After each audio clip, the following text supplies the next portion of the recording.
India Muslim personal law board की जानिब से जो प्रोटेस्ट कॉल दिया गया था बत्ती गुल का, वो बहुत कामयाब रहा। गैर मामूली उसका स्पॉन्टेनियस रिएक्शन रहा और ख़ास तौर से तेलंगाना, हैदराबाद और कर्नाटका से जो अभी तक हमारे पास रिपोर्ट्स आ रहे हैं, पूरे लोगों ने बिला लिहाज मज़हब मिल्लत इसका साथ दिया है। मैं उनका शुक्रिया अदा करता हूं।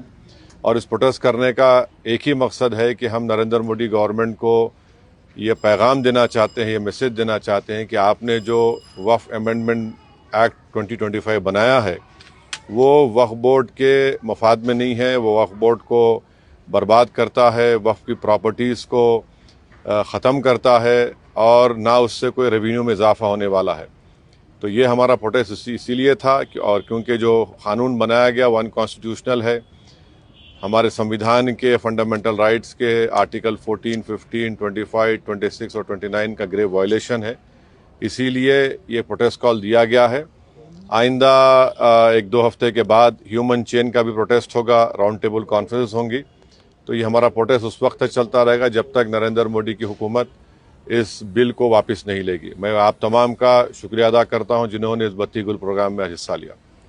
जिस तरह के बत्ती गुल कार्यक्रम या प्रोग्राम की जब बात करते हैं तो आपको क्या लगता है कि इस तरह के प्रोग्राम से क्या संदेश या क्या असर हो सकता है? नहीं, ये देखिए, ये स्पॉन्टेनियसली जनता ने 15 मिनट के लिए अपने घर की लाइट को बंद किया, अपने कमर्शियल एस्टेब्लिशमेंट्स को की लाइट को बंद किया और एक मैसेज हम देना चाह रहे हैं प्रधानमंत्री नरेंद्र मोदी को कि आपने जो कानून बनाया वो अनकॉन्स्टिट्यूशनल है, वो ब्लैक लॉ है, वो वक्फ प्रॉपर्टीज़ को बचाने के लिए नहीं, वक्फ प्रॉपर्टीज़ को बर्बाद करने के लिए। और एक ऐसा एक्ट आपने बनाया जो भारत के मुसलमानों की मस्जिदों को, कब्रस्तानों को, वक्फ की प्रॉपर्टीज़ को उनसे छीनने का एक एक्ट बनाया आपने।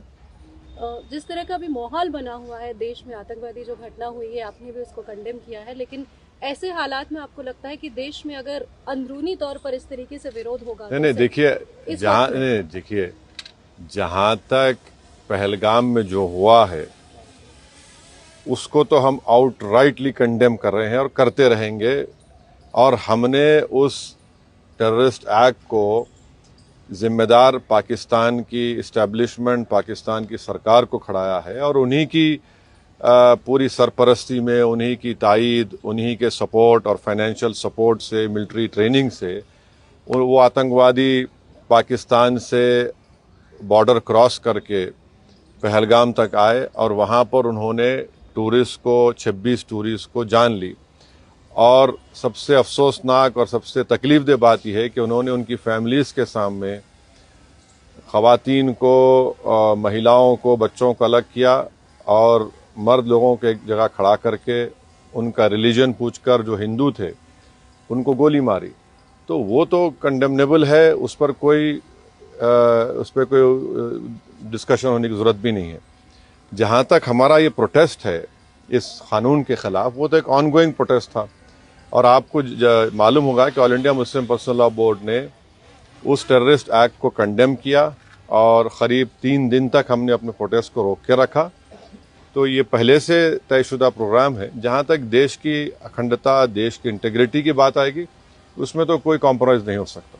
सर, आज की सबसे बड़ी खबर caste census, national caste census, इस पे आपका क्या कहना है? आपने धन्यवाद भी दिया है, एक तरफ क्रेडिट लेने की बात हो रही है, एक तरफ बीजेपी कह रही है कि तो मैं आपसे रिक्वेस्ट करूँ, कल सुबह बात करेंगे ना, अपन आराम से बात करेंगे।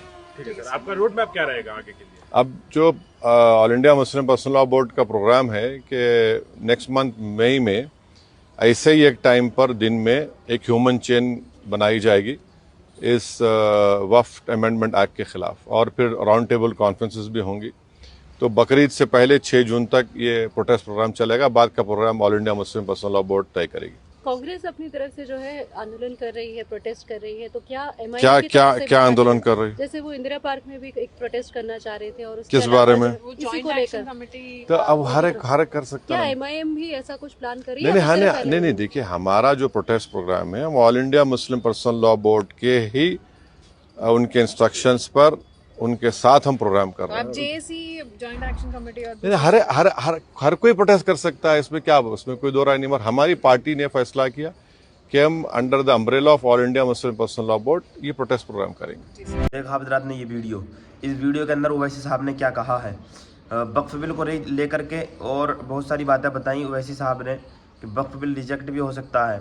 तो मेरे दोस्त जितना हो सके इतना सपोर्ट करिए और जितना हो सके वक्फ बिल के ख़िलाफ़ अपनी आवाज़ उठाइए, वक्फ बिल रिजेक्ट हो। हमें कमेंट करके बताइए कि आप ज़रा चाहते हैं कि वक्फ बिल रिजेक्ट हो या नहीं चाहते हैं।